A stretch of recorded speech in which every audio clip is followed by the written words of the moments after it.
বাঙালিরা মাছে ভাতে বাঙালি, এটা তো সবাই জানো। অনেকেই মাছ অনেক বেশি পছন্দ করো, কিন্তু আমার মাছের থেকে গোস্তই অনেক বেশি পছন্দ লাগে। তো আজকে আমাদের বাসায় রান্না করা হচ্ছে মুরগির গোস্ত আর মসুরের ডাল। মুরগির গোস্ত আর মসুরের ডাল কিভাবে রান্না করা হলো সবকিছু নিয়ে থাকছে আজকের ভ্লগটা। হে এভরিওয়ান, আসসালামু আলাইকুম। আশা করছি সবাই অনেক ভালো আছো। প্রতিদিন আমি বাসায় কি খাচ্ছি, কোথায় ঘুরতে যাচ্ছি না যাচ্ছি, দিনটা কেমন কাটলো সবকিছু নিয়ে থাকে আমার ভ্লগ। তো আজকে বাসায় রান্না করা হচ্ছে মসুরের ডাল। দেখতেই পাচ্ছ মসুরের ডালের প্রসিডিউরটা অনেকটাই রেডি হয়ে গেছে। ফার্স্টেও মশলাগুলো একটু ফ্রাই করে নিল, যেরকম ভাবে আর কি মসুরের ডাল করা হয়। তারপর মসুরের ডাল ভিতরে দিয়ে দিল, আর অনেকটাই হয়ে গেছে মসুরের ডাল দেখতে পাচ্ছ। তাই এখন মুরগিটা মেরিনেট করে রাখবে। মুরগিটা মেরিনেট কেন করে রাখবে বলো তো? মুরগিটা মেরিনেট করে রাখবে এই জন্য যে এটা হচ্ছে ফার্মের মুরগি। অনেকে ফার্মের মুরগি অনেক বেশি পছন্দ করো না, আমিও খুব একটা পছন্দ করি না, বাট যদি ফ্রাই করে রান্না করা হয় তাহলে অনেক বেশি পছন্দ করি। তো ফার্স্টে যেদিন মেরিনেট করে রাখতেছে আধা ঘন্টা বা 20 মিনিট মেরিনেট করে রাখবে, তারপর ফ্রাই করবে মুরগির পিসগুলো। তো দেখতে পাচ্ছ একটা দুইটা করে এরকম নিয়ে নিয়ে ফ্রাই করা শুরু করে দিয়েছে। আর হ্যাঁ, তেলের বিষয়টা, তেল নিয়ে তো তোমরা সবসময় জিজ্ঞেস করো যে তেল এত কম দিয়ে কিভাবে রান্না করা হয়। তো তেল কম দিয়ে রান্না করা শুরু করলেও পরে তেল ঠিকই লাগে, একটু একটু করে তেল দেওয়াই লাগে।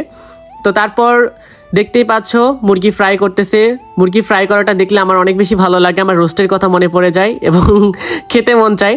বাট এইভাবে এই মুরগিটা খেতে খুব একটা ভালো লাগে না, রান্না করা হওয়ার পরেই ভালো লাগে। এরপর হয়ে গেল ফ্রাই করা। আসলে আম্মুর হাতের রান্না অনেক বেশি মিস করি, কারণ আম্মুর সাথে তো এখন থাকা হয় না, আম্মু অনেকটাই দূরে থাকে আমাদের কাছ থেকে, যার কারণে আম্মুর হাতের রান্না অনেক বেশি মিস করি। কিন্তু কি আর করার, ডিস্টেন্স যে ফ্যাক্ট সেটাই আর কি। তো তারপর জেরিন এখন রান্না করবে মুরগি রান্না করার জন্য ফার্স্টে পেঁয়াজ মরিচ যা যা লাগে সেই মশলাগুলো আগে রেডি করে নিচ্ছে। মুরগিটা কষায় রান্না করবে। জেরিন মাঝখান দিয়ে ঝোল রান্না করতো মুরগির, আর ঝোল আমার খুব একটা পছন্দ লাগতো না, তাই আমি বলছি যে তুমি আজকে কষায় রান্না করো তো দেখি কেমন লাগে খেতে। তো যেই বলা সেই কাজ, ও কষায় আজকে রান্না করতেছে। মশলার পেস্টটা হয়ে গেলে এর মধ্যে জেরিন মুরগির ফ্রাই করা পিসগুলো দিয়ে দিবে। ইতোমধ্যে মশলাটা একদম রেডি হয়ে গেছে, এখন সেই ফ্রাই করা পিসগুলো দিয়ে নিচ্ছে। তো দেখতে অনেক বেশি সুন্দর লাগতেছে না? আমার কাছে কিন্তু অনেক বেশি ভালো লাগতেছে। আসলে আমার মা তো হচ্ছে অনেক সময় মাটির চুলাতে রান্না করতো গ্রামের বাড়িতে।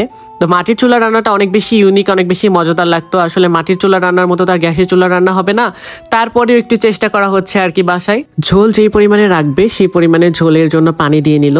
হালকা ঝোল না হলেও আবার কিন্তু ভাত খাওয়া যায় না, তাই না? তরকারি মানেই তো একটু ঝোল থাকা দরকার, যার কারণে ও বেশি ঝোল দিল না, মোটামুটি লেভেলের একটা ঝোল দিয়েছে। এখন ঝোলটা শুকাবে, অর্থাৎ কষায় যেহেতু রান্না করবে ঝোলটা একটু হালকা শুকনা শুকনা ভাব করবে। হ্যাঁ, যেটা বলছিলাম যে আমার মা মাটির চুলাতে রান্না করে। আসলে বাসায় চুলার কোনো অভাব নাই, ইলেকট্রিক চুলা যে কতগুলো বাসায় অভাব নাই, তারপরে আম্মু মাটির চুলাতে রান্না করতে বেশি স্বাচ্ছন্দ্য বোধ করে। ফাইনালি দেখো গোস্তের লুকটা রেডি, আর আমার তো তরস হচ্ছে না, আমি খাওয়া শুরু করে দিলাম।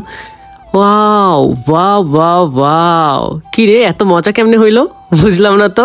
তো ফার্স্ট টাইম যেদিন কষায় রান্না করছে আমার কাছে তো খুব মজা লাগছে। নেক্সট অন্য একটা ভিডিওতে দেখা হচ্ছে, সে অবধি বাই, আল্লাহ হাফেজ।